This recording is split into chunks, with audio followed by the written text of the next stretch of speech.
Hiya, made it out to the allotment today. I've not been here for a couple of weeks because I felt poorly and yeah, I had a cold and so did the kids.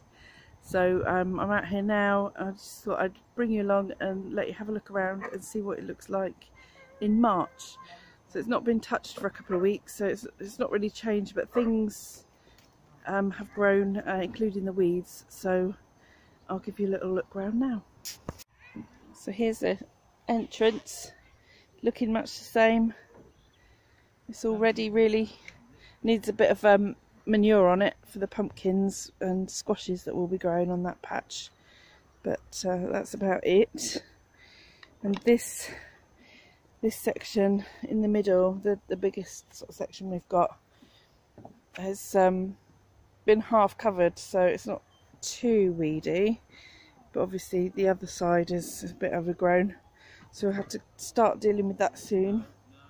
I'll just bring you back here and show you all my little daffodils are coming up. They're just about to flower, so I'm really chuffed with those. And the mint's coming out nicely.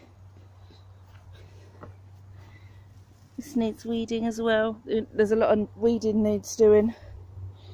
And our little clematis, we hadn't decided last year where it was going to go, but I think it will probably end up going along here so that it can grow along the wire fence.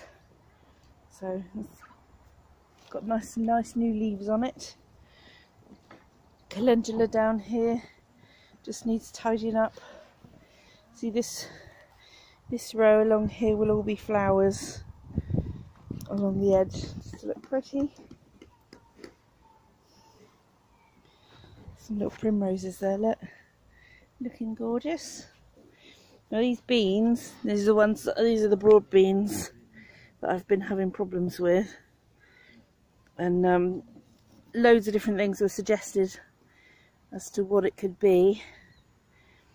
So I still don't really know what it is that's going on, but most of the plants are surviving. So we just thought we'll just keep them in the ground and see what happens, really. I think that's about all we can do, and give them a feed every so often. So we'll be doing that. Next row along, we've got my lovely shallots. These are called Longor shallots, and they're growing beautifully. They're doing really well. And then we've got the Marco garlic that I planted. This is the spring planting of garlic on here, and that's doing great as well. I'll bring you along to here. This bed desperately needs weeding. Look, there's weeds everywhere. But these are my onions,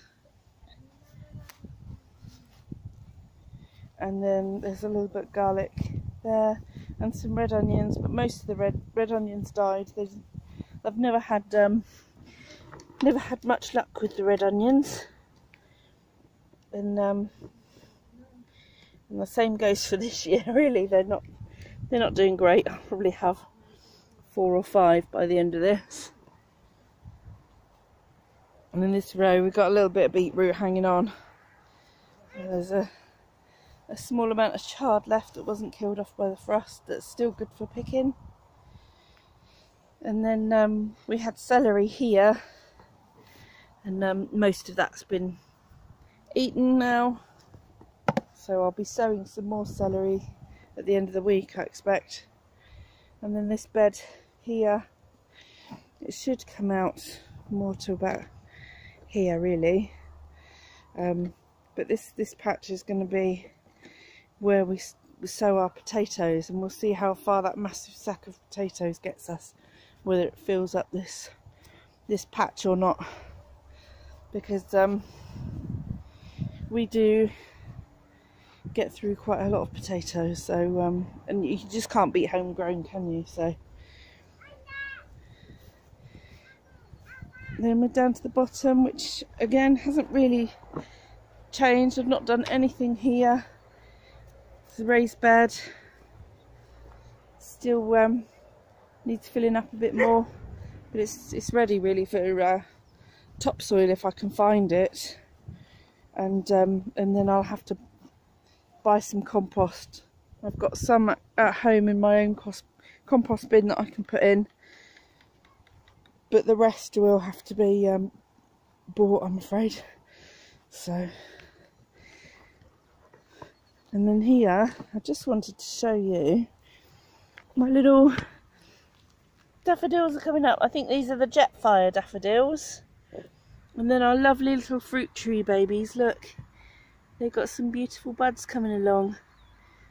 My phone will focus. So I'm so happy every tree has got little buds. So I'm really, really pleased with that. And all my little daffodils are coming up that I underplanted the trees with. They've all got buds forming. So really, really happy with those. A few more down there.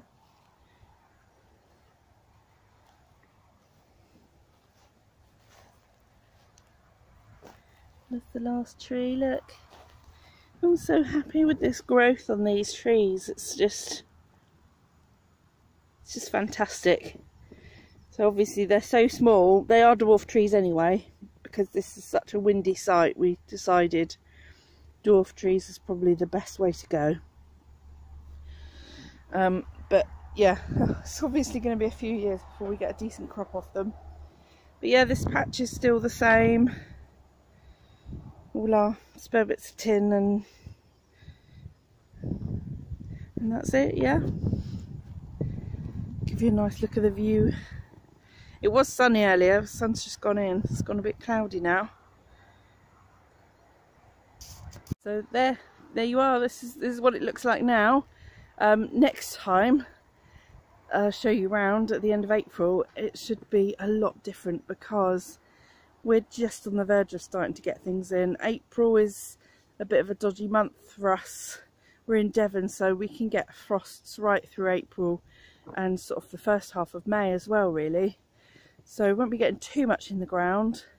But what I'll probably start with the potatoes. I'll start getting them in first, and go from there. But obviously, things that I'm sowing, I'm going to be doing those at home because I've got a little greenhouse, so they're all going to be much safer and cozier in there for now. And they probably won't come out until May, I shouldn't think.